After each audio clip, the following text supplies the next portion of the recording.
There are few discoveries in life more devastating than learning that the person you trusted most was living an entirely different life when you weren't looking. Imagine finding out that your husband, the father of your children, the man whose voice you heard every night before bed, had spent 15 years building another family hundreds of miles away. Another wife, other children, another home, another version of himself. And somehow, through birthdays, anniversaries, graduations, Christmas mornings, family vacations, hospital visits, and ordinary Tuesday evenings, neither family knew the other existed. This is the story of a man we'll call Michael Carter. For 15 years, Michael managed to live two complete lives in two different American cities. He wasn't leading a secret affair hidden in the shadows. He was maintaining two full families simultaneously, each believing they were the only family he had. The question that haunted everyone after the truth emerged was simple. How? How does one man divide his time so perfectly that two households never cross paths? How does he explain missed holidays, unexplained absences, and entire weeks spent elsewhere? How does he keep track of different stories, different commitments, different expectations, without eventually making a mistake? And perhaps the most disturbing question of all, what kind of person can wake up every morning, look the people he loves in the eye, and continue a deception that large for more than a decade? The answers would shock everyone involved. Because Michael Carter wasn't a criminal mastermind. He wasn't a celebrity with unlimited resources. He wasn't someone living under witness protection or hiding from society. To neighbors, co-workers, friends, and relatives, he appeared completely ordinary. Dependable, friendly, hardworking, the kind of man people trusted without hesitation. Yet somewhere between those ordinary moments existed a carefully constructed reality that stretched across two cities and two separate households. In one city, he was a devoted husband returning home from work. In another city, he was doing exactly the same thing. In one home, children waited for their father to arrive. In another home, different children waited for the very same man. Every holiday carried risks. Every unexpected phone call carried risks. Every delayed flight, every traffic jam, every family gathering had the potential to expose everything. Yet year after year, the impossible somehow continued. Before we dive deeper, let us know in the comments where you're watching from. We'd love to hear from you. And don't forget to hit that subscribe button so you never miss any of our upcoming videos. What makes this story so remarkable isn't simply the deception itself. It's the fact that both families genuinely believed they knew Michael. They shared memories with him. They laughed with him. They planned futures with him. They trusted him completely. And for 15 years, that trust became the foundation of a life that existed only because nobody knew the full truth. To understand how this happened, we first need to understand the impossible balancing act he maintained for over a decade. If you're fascinated by true stories that reveal just how complex human behavior can be, stay with us until the very end. Because what investigators eventually uncovered about Michael Carter was far more unsettling than the discovery of two families.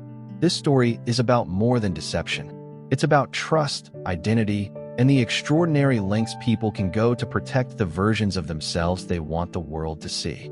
And as investigators began pulling apart the details of Michael's double life, they found themselves facing a mystery that seemed to grow larger with every answer.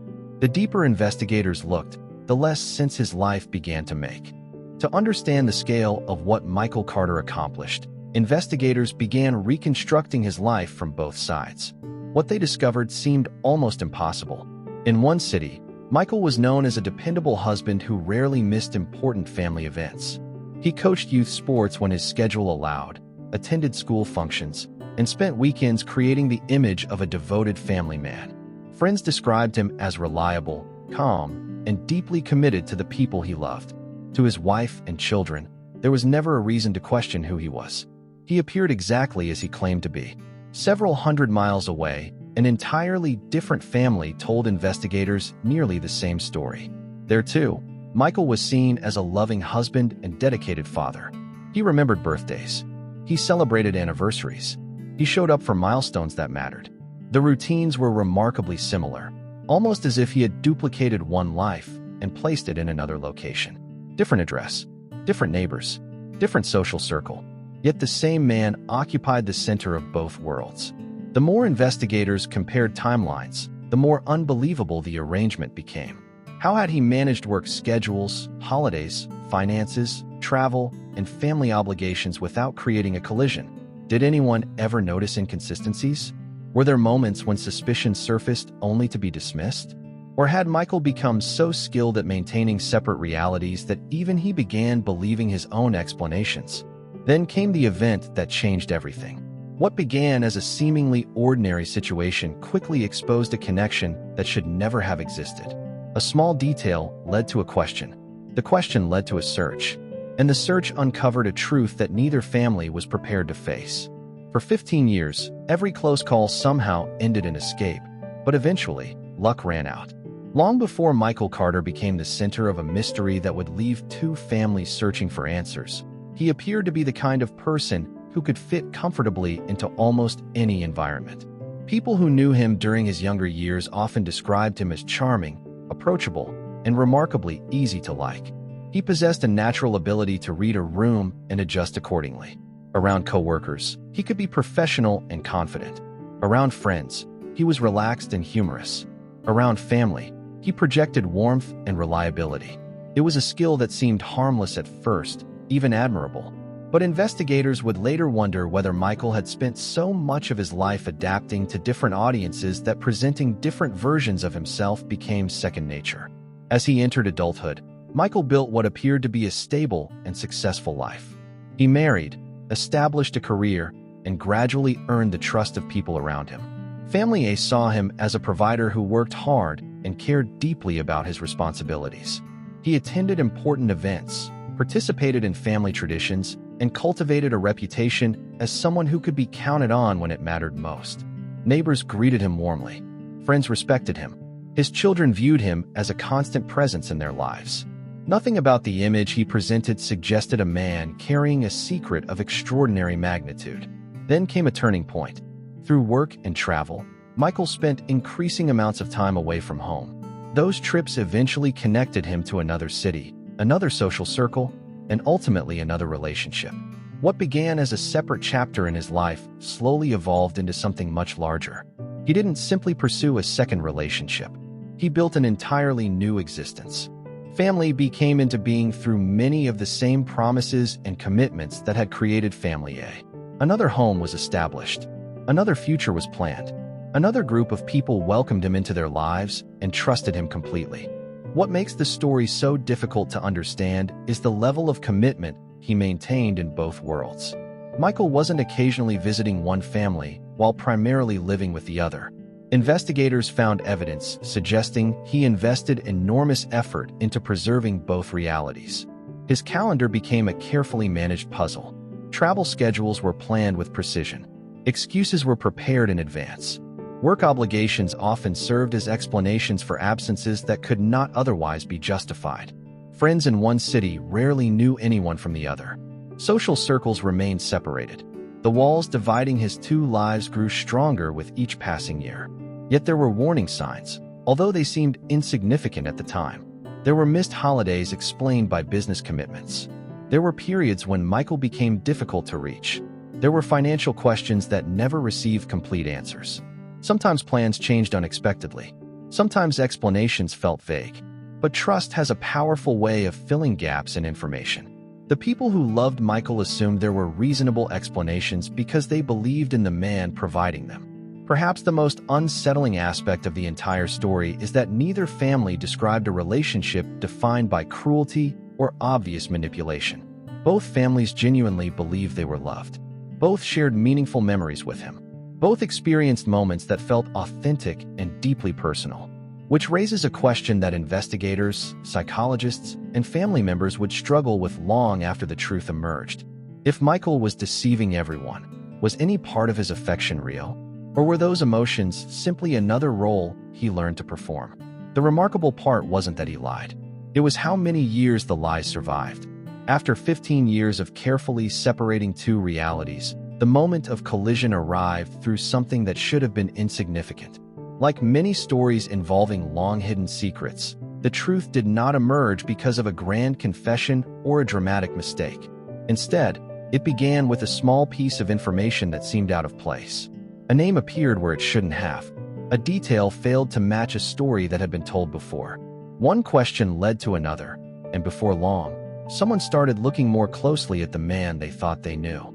At first, the discovery created confusion rather than certainty. The information simply didn't make sense.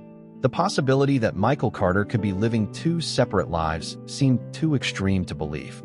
Family members searched for alternative explanations. There had to be some misunderstanding.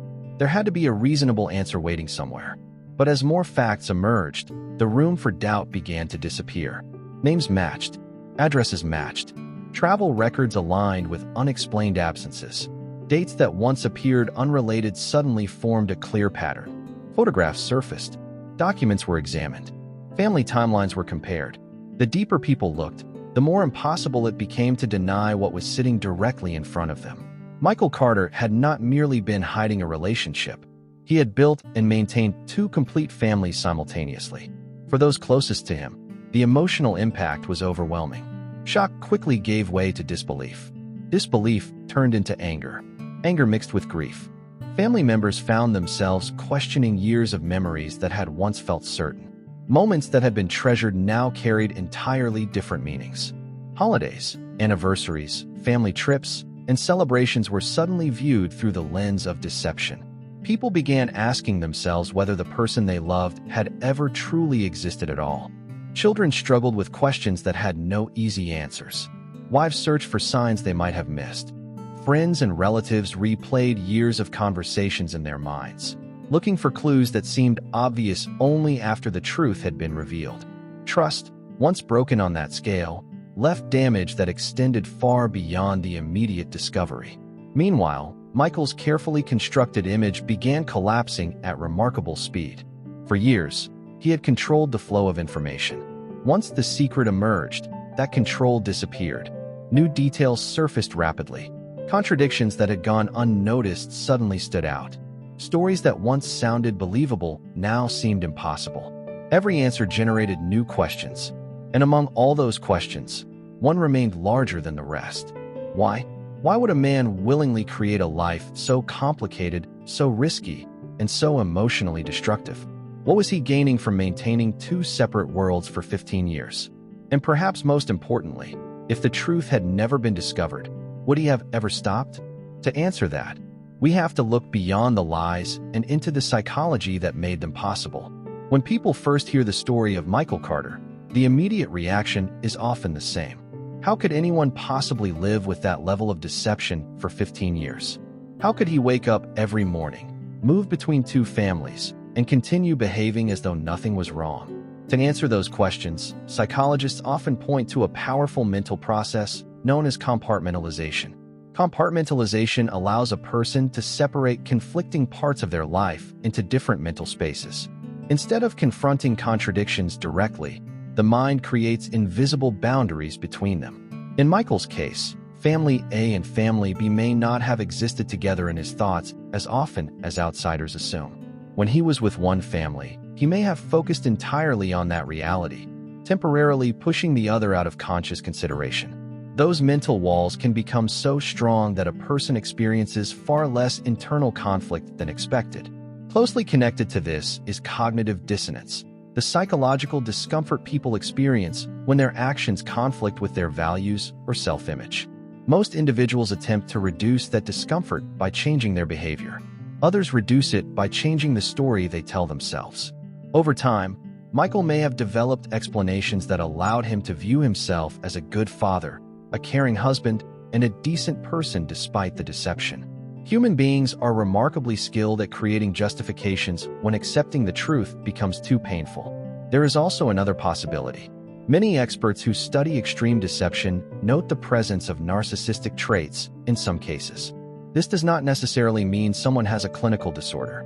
Rather, it can involve a strong need for admiration, a desire to control how others perceive them, and a deep attachment to an idealized image of themselves. Maintaining two families meant maintaining two versions of Michael Carter, each receiving trust, affection, and validation from the people around him. Perhaps the most uncomfortable lesson is that deception rarely begins at its final destination. Major lies are often built one decision at a time. A small secret becomes easier to defend than confess. Another secret follows, then another. Eventually, the false reality becomes so large that protecting it feels easier than dismantling it. In some cases, people become so invested in the story they have created that it becomes part of their identity. And that may be the most troubling aspect of Michael's story. The longer the deception lasted, the more difficult it became to separate the lie from the man himself. In the end, the deception ended, but the consequences didn't.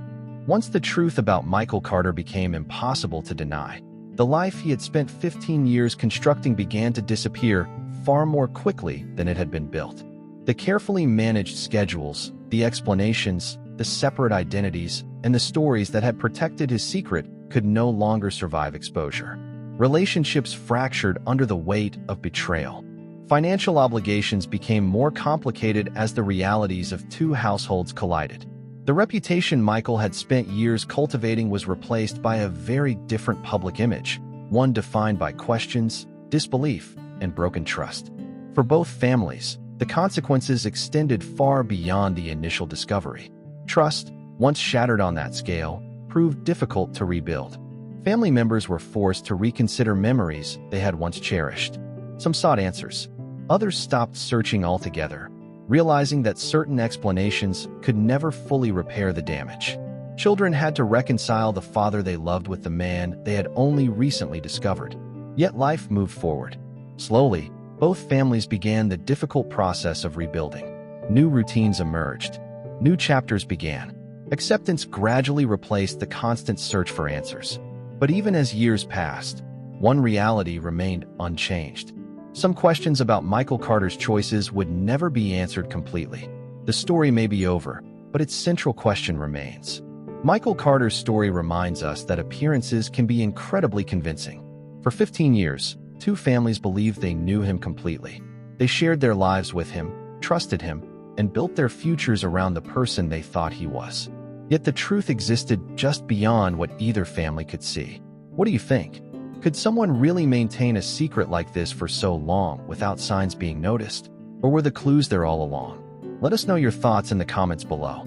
And if you enjoyed this documentary and want more true stories exploring the complexities of human behavior, be sure to subscribe and join us for our next story. How well do you really know the people closest to you? Because sometimes, the biggest secrets aren't hidden from strangers. They're hidden from the people who trust us most.